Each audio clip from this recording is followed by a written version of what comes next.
السلام عليكم ورحمة الله وبركاته. أصحابتك وحرن جنال كمركز السوداء. نينكي حالي وحيابها الدريرها وأن لجراني إنه آتك أوريي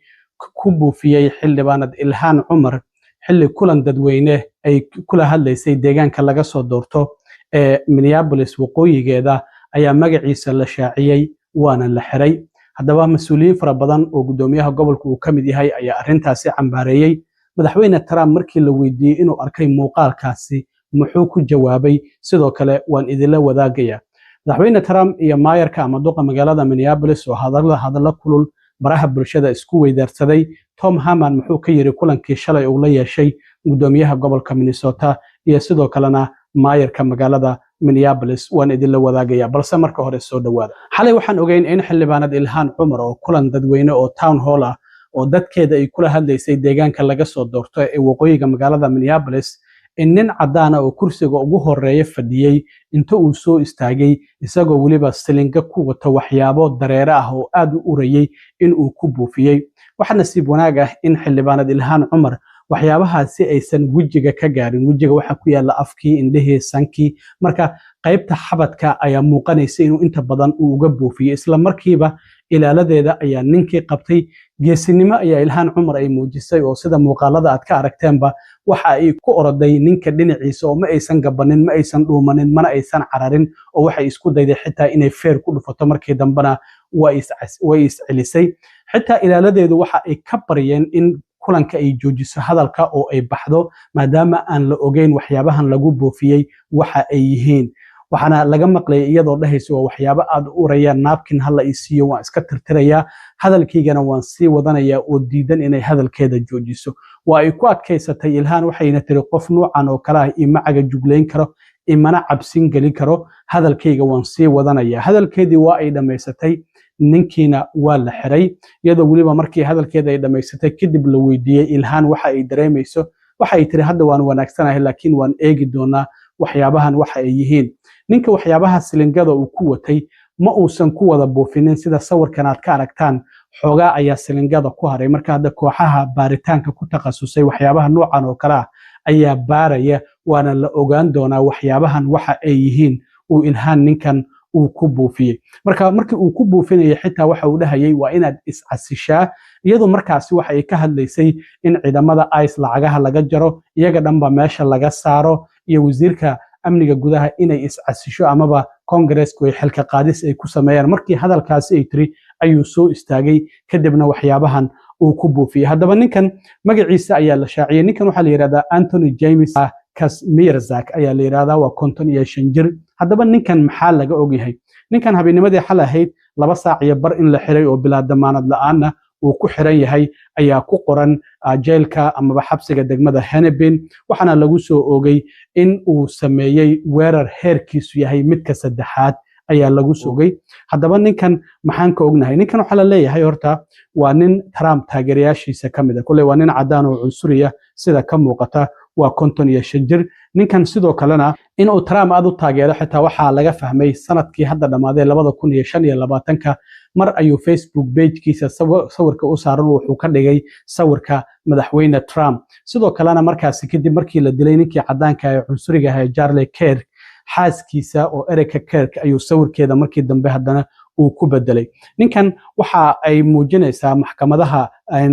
recordka ugu jira in sanadihii 2010 iyo 2009 la helay isagoo cabsan oo gaari ka xeynaya in la xiray sidoo kalena shil gaari oo sanada ka hor uu galay in lafdhabarta ay wax ka soo gaareen marka daawooyinna uu qaadanayay isla markaana xitaa laga helay cudurka laleemada ninkan marka waxa arkaysaan muuqaalka marka Ilhaan uu wax ku buufinayo qof cabsan ayuu u egyahay xitaa wuu dhacdhacaya marka arintaasina waxay muujinaysaa in cudurkaasi laleemada oo qabo Parkinson's disease la yiraahdo marka ninkan ilaa hadda waxyaabahaasi in laga ogyahay ayay muujinaysaa marka madaxweyne Trump oo xalay ka hadlayay Iowa markii arintan ay dhacaysay oo xitaa Ilhaan weerarayay markale oo dhahayay waa qof maskaxdeedu aad u hooseyso isla markaana wadan aanba jirinba ayay ka timid oo wadankeena Soomaaliya markale aflagaaday ayaa la weydiiyay bal inuu arkay muuqaalka Ilhaan waxyaabaha lagu buufinayo marka isagoo aan wax cadeyna u haynin ayaa waxa uu sheegay waxaan u maleynayaa iyadoo maadaama ay qof musuq maasuqa oo fraudster ay tahay in iyadu ay isku buufisay waxyaabahaasi. waxaa sidoo kale la weydiiyey muuqaalka adigu ma aragtay sida ay wax u dhaceen. Trump marka wuxuu yidhi maya ma aanan arkin, waxaanan rajaynayaa inaanan wax anigu dhibaataha aanan u geysanin. marka sidaasi ayaa Trumpna uu ku jawaabay markii la weydiiyey bal inuu arkay Ilhan Cumar iyo waxyaabahaasi lagu buufiyey muuqaalku sidoo ahaa. gudoomiyaha gobolka Minnesota Tim Walz ayaa wuxuu yidhi waxaan aad ugu faraxsanahay in xildhibaanad Ilhan Cumar ay sidoo kalena ay wax ka soo gaareen ayuu yidhi dhibaatooyinka qallaasaha siyaasadeed ee sanadkii ugu dambeeyaba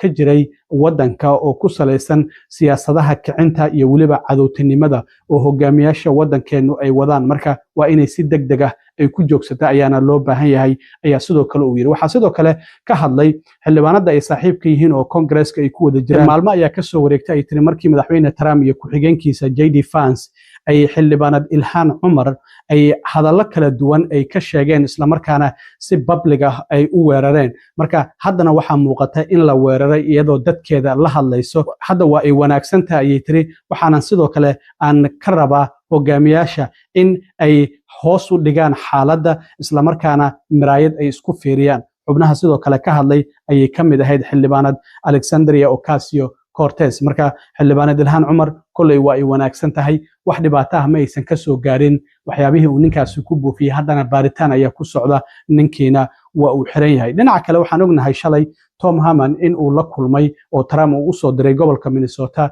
si xiisadda ka taagan ciidamada ICE iyo howlgallada ay ka wadaan gobolkaasi gaar ahaan magaalooyinka Minneapolis iyo St. Paul inuu la kulmo gudoomiyaha gobolka Minnesota iyo mayorka. marka Tom Harman waxa uu bartiisa X uu ku soo qoray waxaan la kulmay ayuu yidhi gudoomiyaha gobolka Wallace iyo Mayor Frey iyo mas'uuliyiinta sarsare ee ciidamada, waxaanan ka wada hadalnay ayuu yidhi arrimaha ka jira gobolka Minnesota. dhammaanteen waxaan isku raacsanahay yidhi inaan u baahannahay inaan taageerno ciidamada iyo sidoo kalena dadka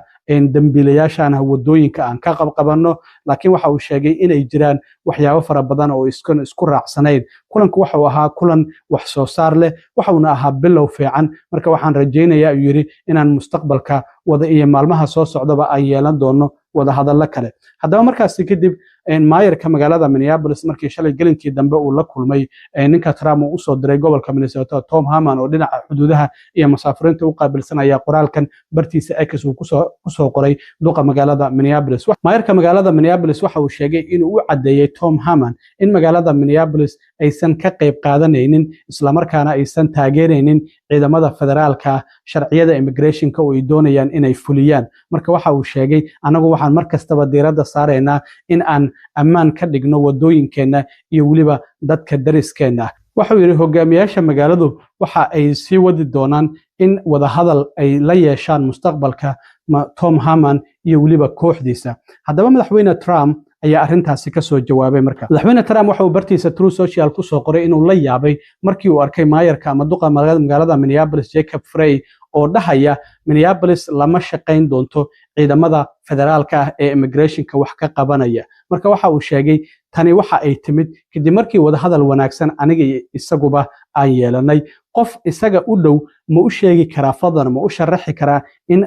statementigaasi ama qoraalkaasi uu xadgudub khatar ah uu ku yahay sharciga, waxa uuna ku ciyaarayaa dab ayuu yidhi. marka Trump ayaa sidaas soo qoray. marka Jacob Frey isaguna waa u soo jawaabay, wuxuu yidhi shaqada ciidamada booliiskeenu ma ahan sharciyada federaalka ah ee immigration-ka in ay dhaqan geliyaan, waxay muhiimadoodu ay tahay in dadka ay ammaan dareemaan. marka waxaan doonaynaa ayuu yidhi ciidamadeena booliiska inay ka hortagaan dilalka, afduubka gawaarida, laakiin ma ahan inay ugaarsadaan ayuu yidhi aabbayaasha shaqooyinka buuxo qabanaya isla markaana bulshadooda wax ku soo kordhinaya oo laga yaabo inay yihiin aabbayaal ka yimid wadanka Ecuador. marka siyaasadeenu la mid ma ahan siyaasadii maayarkii hore magaalada New York ayuu ka hadlayaa Rudy oo Trump ay saaxiibo yihiin. sidaas ma ahan ayuu yidhi waxaan rabnaa qof kasta inuu dareemo inuu ku faraxsan yahay marka 911 uu soo wacayo. marka hadalladaasi ayaa baraha bulshada isku weydaarsadeen maayarka magaalada Minneapolis Jacob Frey iyo sidoo kalena madaxweyne Trump. aad iyo aad u mahadsantiin asxaabta, intaan mar kale kulmi doono waa saaxiibkiin cilmi waaro idin la sida iyo